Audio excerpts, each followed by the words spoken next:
first foray into YouTube. So did the war in Iraq YouTube channel come by after that?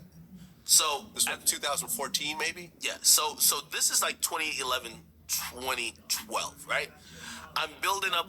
I'm giving album reviews, right? 2013, I do an album review of Yeezus. You know, I just felt like there's a lot of like only a select few radio personalities would just tell the truth, and I felt like people just wanted to hear the truth. So I'm like, all right, fuck it. I'm like, this album's fucking trash. I'm gonna get on camera and I'm gonna just tell you how trash it was. And I just remember I was in my closet just like going in on this album. And I also talked about like state of New York hip hop, but they were like longer clips. What I realized quickly, the attention span of the people tuning into me was young. They were younger. Yeah. They didn't want to hear 30 minutes. Yeah. They wanted 5 to 8, maybe 9. Yep. Gotta keep it short, keep it sweet. Yeah. People wonder why I chop up my clips to that amount.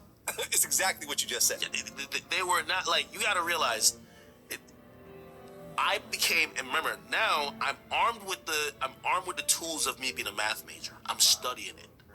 So I'm like, wait, 1,000 people tuned in, and I only had 300 after the first, 30 seconds. What the fuck am I doing wrong? You know what I was doing? A lot of these YouTubers still doing that. Doing all, you're saying too much. They clicked for the title, not for you to say, hey, drop a sub, hey, hit the notification, hey, do this, hey. So you know what I started doing? I started treating that 30 seconds before I could lose that 1,000. That's what you be like. That's what you like. I would just rush my intro. Fuck the intro. Let's get into it. Yeah. You clicked here for motherfucking me talking about this rapper just got his chain took or this guy just got this. I'm gonna get to it in the first 5 seconds. That's it. So I'm doing that. I'm doing album reviews, whatever. It's growing a bit. And I'll tell you how the war in Iraq started. Because just like how you kind of said, you had spreadsheets and shit like that, I started looking at what I was doing as I am the quickest outlet to cover hip-hop. And my advantage came like this. If someone, I don't know, say someone fell off stage, the Breakfast Club's going to talk about it tomorrow. But we're in this internet era where people kind of want to see the clip. They want someone else's opinion. I started doing it today. So if it happened today, within 2 hours, I'm already talking about it. So by the time the Breakfast Club talked about it, I've been talking about it. I beat them to the punch, quicker, more efficient. I was on it every day. I was just sitting around. I lost a lot of friends. I lost shit. I think I gained weight. I was just sitting in my apartment just like, yo, what's going to happen to hip-hop? And my mic's there. I'm just following hip-hop. I'm following everything. Something happened. Within 2 hours, click.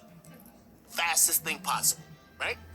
So now, I start looking at what I got going on, like the newspaper. I'm like, I'm covering these guys like the Kanyes and the Drakes. And Chief Keef comes out.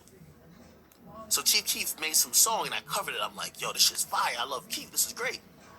And remember now, I'm talking to the audience. I'm like, yeah, let me know what you guys think in the comment section. And about half the people in the comment section was like, man, if you don't tell a story, tell it right. What about Lil J? Who the fuck is Lil J? I didn't know. Okay? I didn't know who that was. But that's what the person said. Like, you gotta speak about this whole thing. So I started doing my research. I'm looking, I'm like, oh shit, there's like a whole thing going on here. And I'm looking, I'm like, but nobody cares about this though.